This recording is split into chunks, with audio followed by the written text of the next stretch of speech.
রাজ্যের মুখ্যমন্ত্রীর নির্দেশে শুরু হলো আমার পাড়া আমার সমাধান কর্মসূচি। উল্লেখ্য, গত কয়েকদিন আগে মুখ্যমন্ত্রী পাড়ার ছোট ছোট কাজগুলির উপরে বিশেষ নজর দেওয়া শুরু করেছেন। আর তারই অঙ্গরূপে আমার পাড়া সমাধান অনুসারে এক কর্মসূচির উদ্যোগ গ্রহণ করা হয়। শনিবার পুরাতন মালদা পৌরসভার 1 নম্বর ওয়ার্ডের নবাবগঞ্জ অটো স্ট্যান্ড এলাকায় এই কর্মসূচির সূচনা হয়। এই কর্মসূচির মধ্য দিয়ে দুটি বুথের সকল নাগরিকদের নিয়ে পাড়ার যে সমাধান সমস্যা সেগুলি তুলে ধরা হয়।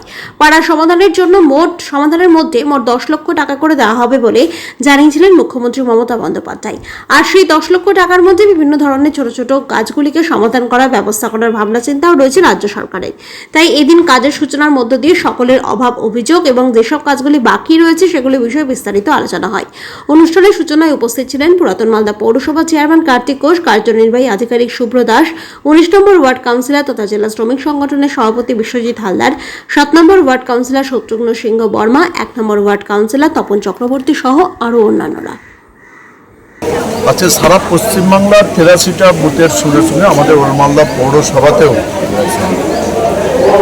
প্রায় 62টা যে বুথ রয়েছে সেই 62টা বুথ আমরা 24টা ভেন্যু করেছি।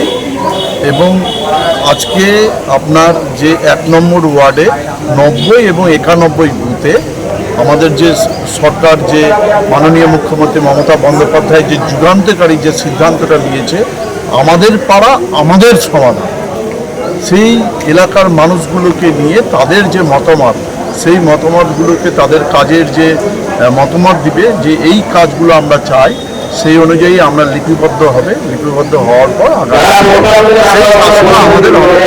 তো এইটাই আজকে তার শুভ সূচনা হয়েছে। তার মধ্যে আমাদের মধ্যে উপস্থিত রয়েছেন এখানকার এবং সর্বোপরি রয়েছেন আমাদের আধিকারিকরা রয়েছেন, এবং এখানকার যে বুথগুলো রয়েছে সেই বুথের যারা সাধারণ নাগরিক রয়েছেন তারা সকলে রয়েছেন, এবং তারা নিজেদের মতামত ব্যক্ত করেছেন যে তাদের যে ডিমান্ডগুলো রয়েছে, কোথাও আলোর, কোথাও জলের, কোথাও রাস্তা রিপেয়ার করতে হবে, কোথাও বসার জায়গা করতে হবে, কোথাও গ্রিন সুবিধায়ন করতে হবে।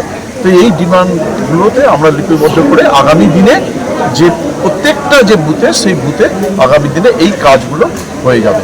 এটা মনে করি যে আমরা আন্তরিকভাবে ধন্যবাদ জানাই রাজ্যের যে মুখ্যমন্ত্রী যে এত সুন্দর একটা যে প্রকল্প, সেই প্রকল্পটা লঞ্চ করার জন্য আমরা আন্তরিকভাবে আমাদের রাজ্যের মুখ্যমন্ত্রীকে ধন্যবাদ জানাই।